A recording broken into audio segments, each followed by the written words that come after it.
Nous allons donc attaquer notre dernier chapitre de management dans le thème 3, dans le thème 5, pardon, les choix en matière d'animation et de mobilisation des hommes. Voilà notre dernier chapitre.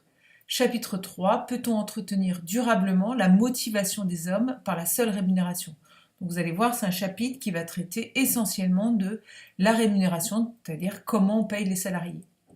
Donc, premièrement, qu'est-ce que la politique de rémunération? Donc, on va voir qu'elle consiste à déterminer les éléments qui vont rétribuer le travail des salariés, c'est-à-dire comment on va les payer. Alors, quels sont les objectifs de cette politique de rémunération dans un grand A? Puis nous verrons quels sont les modes de rémunération d'un salarié, toutes les façons qu'on a de pouvoir payer un salarié. Et enfin, quelles sont les contraintes que l'on doit prendre quand on détermine une politique de rémunération. Alors, quels sont les objectifs de la politique de rémunération? Tout d'abord, on va déterminer les éléments qui vont rétribuer le travail des salariés. Alors, quand vous voyez rétribuer, ça veut dire tout simplement quel travail a fait le salarié. Rétribuer les salariés à hauteur de leur contribution, ça veut dire comment on va les payer, comment on va les rétribuer, c'est comment on va les payer en fonction de leur contribution, c'est-à-dire de leur travail. Donc, comment on les paye? Rétribuer en fonction de leur travail, contribution. Voilà deux mots nouveaux qu'il faut que vous appreniez.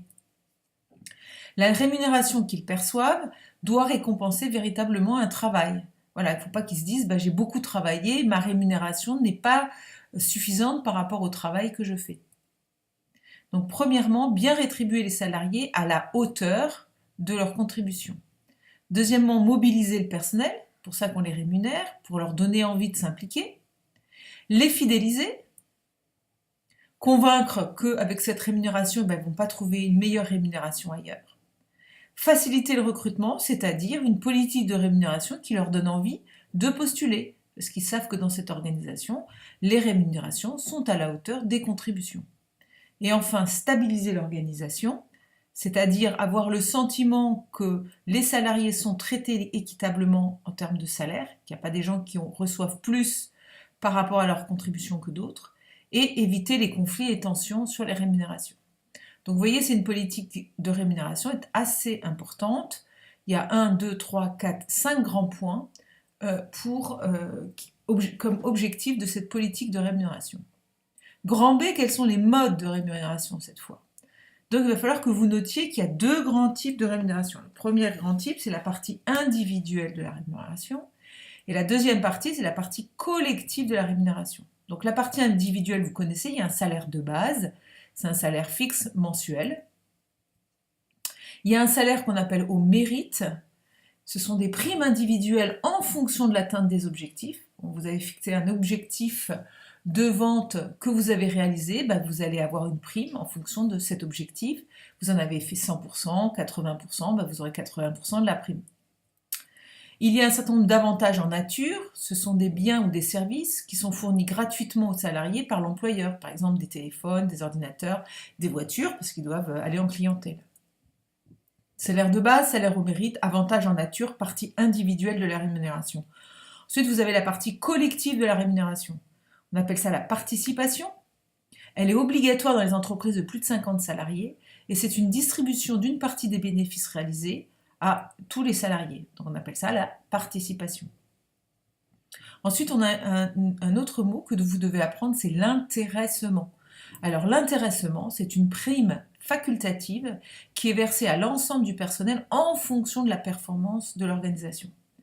Donc, cette performance, par exemple, on a eu un chiffre d'affaires et un résultat extrêmement intéressant, on va verser une prime parce que ça a très bien fonctionné d'intéressement à nos salariés. Donc voici les modes de rémunération. Donc rappelez-vous bien, il y en a deux, une partie individuelle, une partie collective. Ensuite, quelles sont les contraintes qu'on doit prendre quand on détermine cette politique de rémunération? Vous savez qu'il y a plusieurs contraintes, elles sont d'ordre juridique, économique et social. Juridique, vous savez, le salaire au moins doit être au minimum au SMIC ou au salaire minimum conventionnel, c'est-à-dire celui qui est décrit dans les conventions collectives. Donc le SMIC net, il est à 1188 € net aujourd'hui. Au niveau économique, rémunérer les salariés en maîtrisant les coûts salariaux. Donc on l'a déjà vu ça. On va payer les salariés, mais il faut maîtriser tous ces coûts, parce que vous savez que l'employeur paye des charges des cotisations sociales qu'on appelle cotisations patronales d'environ 50% en plus des salaires versés. Et donc il y a une contrainte qui est sociale, c'est-à-dire avoir une politique de rémunération équitable entre les salariés, avec des critères objectifs, bien sûr, en fonction des compétences, de l'expérience et de l'ancienneté. Donc voilà pour cette première grande partie sur la politique de rémunération. Deuxièmement, quels sont les autres facteurs de motivation? Donc, on motive les salariés par la rémunération, mais ce n'est pas le seul levier, le seul moyen mis à disposition des organisations pour motiver leurs salariés. Il faut satisfaire aussi leurs besoins d'appartenance. Alors comment on fait pour satisfaire un besoin d'appartenance? Les salariés, vous l'avez vu en premier chapitre de sciences de gestion en première, comment un individu passe acteur dans une organisation, eh bien pour lui, il a besoin d'appartenir à un groupe et d'entretenir des relations sociales avec les collègues. Donc de vous-même, dans une école, vous avez besoin d'appartenir à un groupe d'amis au sein de la classe, au sein de l'école, avoir des relations avec un certain nombre d'élèves pour sentir que vous appartenez à ce lycée. Alors comment on peut faire ça? Premièrement, en travaillant la culture de l'organisation. Vous savez que la culture d'une organisation, c'est l'ensemble des valeurs partagées par les membres de l'organisation. Donc, pour que le salarié ait l'impression d'appartenir à un groupe, il va falloir qu'il adhère à un ensemble de valeurs qui sont partagées par les membres.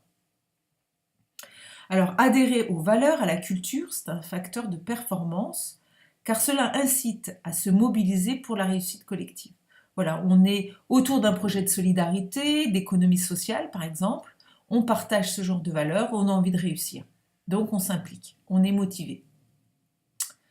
Deuxièmement, à travers donc premièrement la culture de l'organisation, deuxièmement, satisfaire le besoin d'appartenance grâce à la communication interne. Eh bien, ça va être tout l'ensemble de tous les moyens mis en œuvre pour échanger et s'exprimer. Ça permet d'impliquer les salariés en les informant sur la vie de l'organisation. Ça peut passer par de l'affichage, ça peut passer par une lettre qui informe sur ce qui se passe dans l'organisation, que ce soit formel ou informel. Donc on va essayer de faire en sorte qu'il y ait une bonne communication à l'intérieur de l'organisation pour satisfaire le besoin d'appartenance, grand A. Grand B, on va aussi satisfaire le besoin de reconnaissance cette fois. Le besoin de reconnaissance, c'est tout simplement que chaque individu a besoin d'être estimé, d'être reconnu et valorisé pour la qualité de son travail. Donc pour être reconnu, comment on peut faire? Eh bien, on va proposer des responsabilités, on va proposer des promotions, on va proposer des formations. Voilà, donc vous-même, quand vous travaillez bien en classe, vous voulez être valorisé, vous voulez être estimé, être reconnu au sein de la classe comme une personne qui travaille, pour satisfaire ce besoin de reconnaissance que tout le monde a dans tout groupe, dans toute organisation.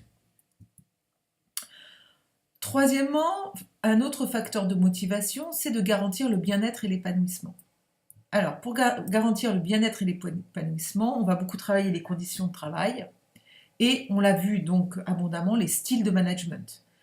Alors, comment faire? Eh bien, on va essayer que les conditions de travail, les horaires, les charges de travail, la pénibilité au travail, il y a des travaux qui sont très pénibles physiquement, on va essayer d'améliorer tout ça, la sécurité du travail. Sinon, ce qui va se passer, c'est des souffrances au travail, car on n'aura plus de satisfaction dans son travail. Donc quand il n'y a pas d'épanouissement et pas de bien-être, il y a un certain nombre de symptômes dans les organisations, du stress, de la fatigue, des troubles du sommeil, des actes de violence, des retards, de l'absentéisme, voire des accidents de travail sur les lieux de travail.